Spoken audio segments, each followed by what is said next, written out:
আমাদের একটা প্রতিবেশী দেশ আছে, আমরা আমাদের দেশ নিয়ে যত ভাবি তারা তার চেয়ে বেশি ভাবে।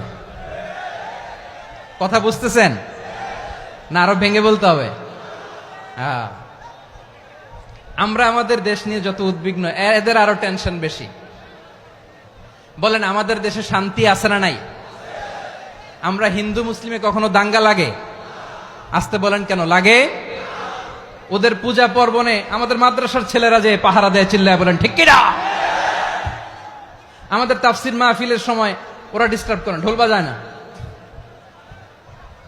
ওদের পূজা পার্বণের সময় আমাদের তাফসির মাহফিলের ডেট হলে আমরা চেঞ্জ করে দেই। সুবহানাল্লাহ, কি সাম্প্রদায়িক সম্প্রীতির রোল মডেল।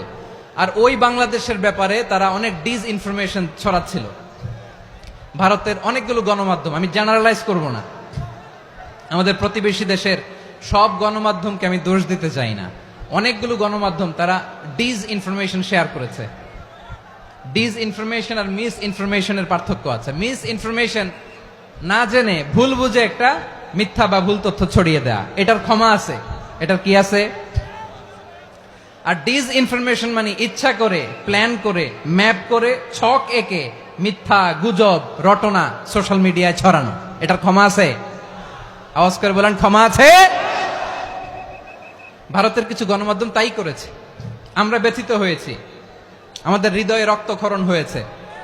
আমাদের প্রতিবেশী দেশকে বলতে চাই, আমাদের দেশ নিয়ে আপনাদের ভাবার দরকার নাই, নিজের চরকায় তেল দেন, নিজের দেশ নিয়ে ভাবেন। গত মাসের ভয়েস অফ আমেরিকার রিপোর্ট, বাংলাদেশে সংখ্যালঘু জনগোষ্ঠী আগের চেয়ে বেশি নিরাপত্তা পাচ্ছে। Report voice of America, Muslim report নাকি? মুসলিম জরিপ, ভয়েস অফ আমেরিকা। কথা বুঝে নাই বোধহয়। ভয়েস অফ আমেরিকা কি আমাদের রিপোর্ট? না, ভয়েস অফ আমেরিকার জরিপ, বাংলাদেশের সংখ্যালঘু জনগোষ্ঠী আগের চেয়ে ভালো নিরাপত্তা পাচ্ছে। শুধু এখানেই শেষ না, মাইক্রোসফটের একটা জরিপ শোনাই আপনাদেরকে। তারা সারা পৃথিবীতে গুজব, ভুয়া আর মিথ্যা নিউজ ছড়ানোতে কোন দেশ সেরা একটা রিপোর্ট করেছে। এর মধ্যে 1 নম্বরে এসেছে ভারতের নাম। মাইক্রোসফট তো মুসলমানরা চালায় না? কথা বোঝে নাই বোধহয়। প্রতিবেশী দেশকে বলবো, আপনারা নিজের চরকায় তেল দেন, আপনারাও শান্তিতে থাকেন, আমাদেরকেও শান্তিতে থাকতে দেন। সব চেঞ্জ করা যায়, প্রতিবেশী চেঞ্জ করা যায় না। আমাদের ল্যান্ড তাদের ল্যান্ড, পাশাপাশি। আমরা চাই তারাও সুখে থাক, আমরাও সুখে থাকি, ঠিক কিনা? কিন্তু প্রতিবেশী হলে বন্ধুত্বপূর্ণ আচরণ করতে হয়। প্রতিবেশী যদি বন্ধু না হয়ে প্রভু হতে চায়, এরকম দানব প্রতিবেশী কেউ চায় না।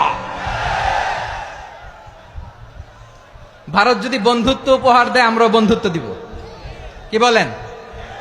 তারা যদি বন্ধু সুলভ আচরণ করে, আমরাও বন্ধুত্ব উপহার দেব। কারণ আমাদের পররাষ্ট্র নীতি হচ্ছে সবার সাথে বন্ধুত্ব, কারোর সাথে বৈরিতা নয়। আলহামদুলিল্লাহ বলেন, কত চমৎকার পলিসি আমাদের।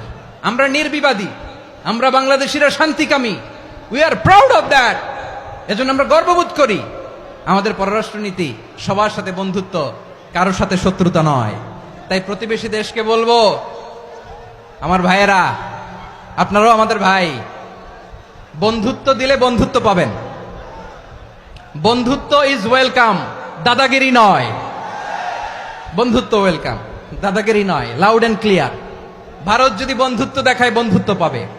কিন্তু ভারত যদি বাংলাদেশে আধিপত্যবাদ বিস্তার করতে চায়, বাংলাদেশের 18 কোটি জনগণ সেটা রুখে দেবে। ভারত যদি গৌর গোবিন্দের ভূমিকায় নামতে চায়, দেশের 18 কোটি মুসলমান শাহজালালের ভূমিকায় নামবে।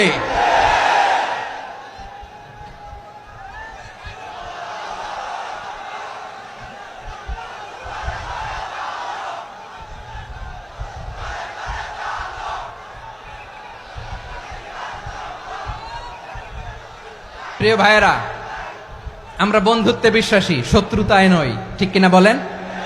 আল্লাহ আমাদেরকে বোঝার তৌফিক দান করুক।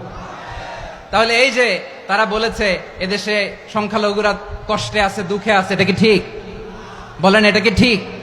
না, তারা ডিস ইনফরমেশন শেয়ার করেছে, এটা ঠিক নয়। আমার প্রতিবেশী বন্ধু রাষ্ট্রকে বলবো, আপনারা এটা করবেন না, এটা করবেন না। আমরা শান্তিতে আছি, আপনারাও শান্তিতে থাকেন, আমাদেরকেও শান্তিতে থাকতে দেন। এই যে চিটাগাংয়ের অ্যাডভোকেট আলিফ হত্যাকাণ্ডে গোটা বাংলাদেশ আমরা ধৈর্যের পরাকাষ্ঠা দেখিয়েছি, চিল্লায় বলেন ঠিক কিনা? আমাদের নেতা আমাদেরকে ডেকেছে, আমরা শান্ত থেকেছি। আমরা শান্ত থাকতে চাই, আমরা ঐক্যবদ্ধ থাকতে চাই, যে কোনো ষড়যন্ত্র রুখে দেওয়ার জন্য ঐক্যবদ্ধ প্রচেষ্টার কোনো বিকল্প নাই।